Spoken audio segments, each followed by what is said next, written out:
Dieu exauce les prières spécifiques. Frères et sœurs, permettez-moi de vous partager un témoignage personnel, un moment marquant de ma vie, un exemple vivant de la fidélité de Dieu. Avant même de rencontrer celle qui est aujourd'hui ma femme, j'avais adressé une prière bien particulière à Dieu. J'ai dit, Seigneur, le jour où une femme m'invitera dans son église, je prendrai cela comme un signe.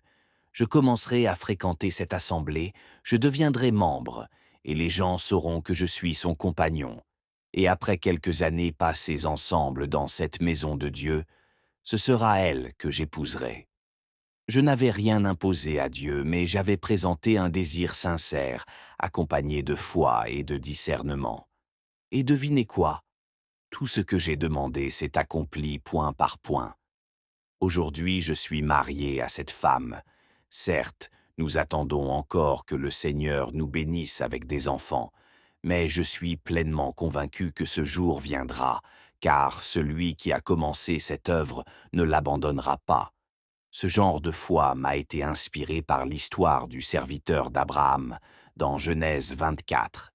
Il avait dit: la femme à qui je dirai, penche ta cruche, je te prie, pour que je boive, et qui répondra, bois, et je donnerai aussi à boire à tes chameaux, ce sera celle que tu as destinée à ton serviteur Isaac.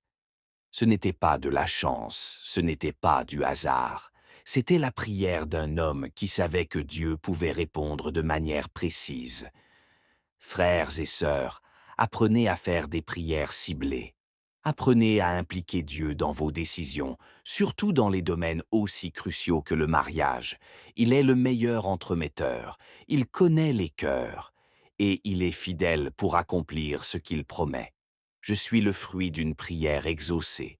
Ma maison est le témoignage vivant que Dieu entend et qu'il agit selon sa volonté parfaite.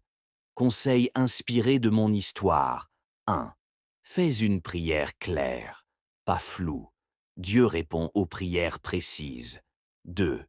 Attends les bons signes. Dieu sait comment guider tes pas. Troisième, choisis quelqu'un qui t'approche de Dieu, pas qui t'éloigne. Quatrième, même si l'enfant tarde, ne doute pas. Ce que Dieu commence, il le finit. Cinquième, le mariage, ce n'est pas juste l'amour, c'est une mission divine.